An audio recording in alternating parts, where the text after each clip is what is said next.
Hey guys, welcome back to another video by me, Shubhram Jambal, and today's video is going to be about this. So this car in front of me is a 2018 Jeep Compass and it is finished in a stunning color of grey. It looks really nice. So starting off from the headlights, these are a halogen projector unit and they have this part and this part. So they look a lot like LED DRLs, but they are not. They're just the running lights.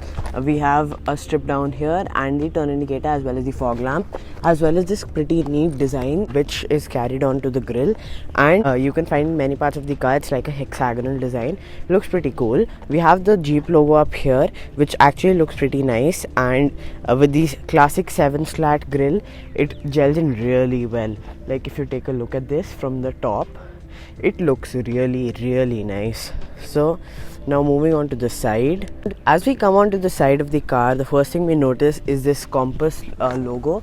So this is finished in black with the silver outline and it looks really nice. And it gels in well with the design.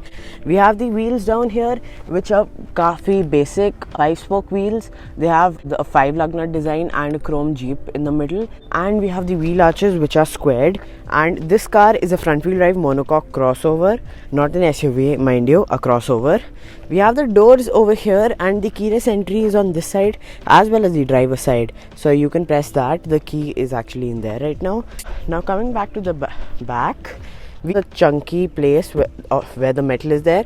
Honestly, I wouldn't have minded if this came back here till like something over here with glass. That would look better and it would give the cabin a more airy feel, but I don't mind. We have this line running across the whole car which actually looks pretty cool. So it starts over here and as you can see, it goes all the way back here, all the way around the car, and then ends over there. So it goes through the whole car and honestly looks very nice. We have the lights back here. So these are not LEDs. This is the mid variant, the Longitude variant, so it does not have those. It is different from the top end model because it has these 3 lights, whereas in the top end it is just 1 slat. We have the halogen brake lights as well, the turn signals up here and the reverse light. Overall, I think this is done really well with the design. We have another huge Jeep logo back here, and this car has been registered in Gujarat. We have the rear wash and wipe system. The washer is up here, as you can see, it is over here, and the wiper is down here. We have the chrome line which I already told you. So I think this car actually looks pretty good, but it is severely overpriced for what it is. We have the Longitude written back here, which signifies that this is a mid-model. So when we come down here, we have the parking sensors and the parking camera is up here, so it gives you a clear view. Although one thing I noticed is that the camera was a little blurry, the quality wasn't very nice. A thing that they should do with the facelift is add a better camera. It has adaptive guidelines, so as you turn your steering, it will tell you where you can go. We have the lights down here. So these are the rear fog lights, and the hexagonal design continues back here, which again looks really nice. Coming over here, we have the fuel filler cap, which is on the opposite side. Normally it is on the left side. This is kind of an awkward placement, but then again I don't mind. We have the Mopar logo over here, which is kind of cool.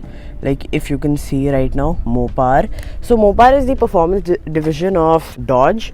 So if you want to take a side profile of the car, this is what it looks like from the side. It is around 4.3 meters long and it is pretty low to the ground, as you can see, although I really like the stance that it has.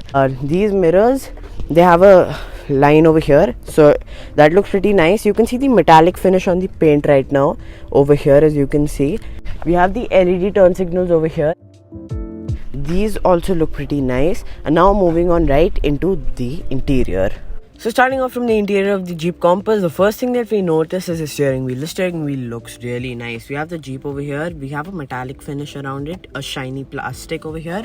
We have regular plastic around it and 2 chrome rings which look very nice. The Jeep is finished in chrome as well. We have the whole silver accents over here, AC vents as well. So these AC vents are right out of a Grand Cherokee, and so is the steering wheel. These are actually very similar to the Grand Cherokee, and that is a 1 crore car, so it is pretty cool that you see so much stuff from those more expensive cars trickle down to these 20 lakh cars. We have this sun visor up here which has this really soft cloth finish. It's like it has something in between the plastic and that. So if you can see my finger, it goes in deep and it leaves an imprint, which looks so nice. We have the vanity mirror over here with the lights. So these lights on the sides would turn on if like there was the, you know, the battery was on, and honestly it looks pretty nice. Flicking this up, over here on the top we can see that there are no sunroof controls, although there is provision for this. So there is no sunroof in this particular variant, but then there are lights. So these lights look pretty nice. We have the light control. So there we have this rake and reach kind of adjustment in the mirror. About the dashboard finish, so this has a nice little leather finish up here, which looks very, very nice. We have the Jeep logo on the mirror, which honestly is kind of weird. Like, I don't need to be reminded that I'm in a Jeep 24/7. There are so many Jeep logos in this car. Even when you start up the infotainment screen, which I will do right now, its animation is really cool. Like, looks very, very nice. We have the Uconnect, like, you know, the safety policies which they have to, you know, write by law. This touchscreen, although, is minuscule compared to the surround that it is in. Honestly, it does not gel in well with the cabin because the touchscreen is so small and the bezels are so big. This looks like the Mahindra Thar touchscreen. I'll show you a photo right now. We have the silver surrounds over there as well, and we have these silver accents near the speaker. So these actually looks very nice. We have the glove box over here. As you can see, there's some tissues over here. There's no storage on top of the cabin though, like in the XUV. Although if you compare this to the XUV, this feels much more high quality. So down here we have a bunch of buttons. There are a lot of buttons. The AC controls down here, mute, screen off. So, and the hazard lights as well. The hazard lights are annoying, like click, click, click, click, the sounds that they make. So over here we have this very nice, you know, round shifter finished in metal. It has a lever system with a dog leg reverse gear. So this actually looks very, very nice. It looks kind of like the shifter in the Lamborghini Murcielago, just the shape. And we have a leather gate down here. We have an electronic parking brake in this car and the traction control. Another blank switch over here, not acceptable. Aux, USB and a 12-volt charging socket. So this is actually a really nice mechanism with the flippy lever. Another blank switch, like there are two blank switches over here. Kinda unacceptable at this price point, but then again there's so many blank switches I don't even care anymore. We have the seats which are fabric, and we have a leather armrest. So this moves forward and backward, and we have this what I think is really cool to like hold in the seat belts. You have to pull it out. Yeah, looks pretty nice, honestly. So now moving on to the back. So with the seat all the way back and the backrest also folded substantially backwards, I have quite some leg room, honestly. It is a tight fit, yes, but it is enough for me to sit comfortably. Like, it might feel a little claustrophobic for some people, but I think it's good enough. We have the seat in a normal position over there. We have the AC vents down here, which look really nice, as you can see. We have a charging socket down there, which is USB, and I think that is very nice that Jeep shifted to USB even in 2017, 2018, and they moved away from 12-volt charging sockets. We have the door handles, which look very high quality.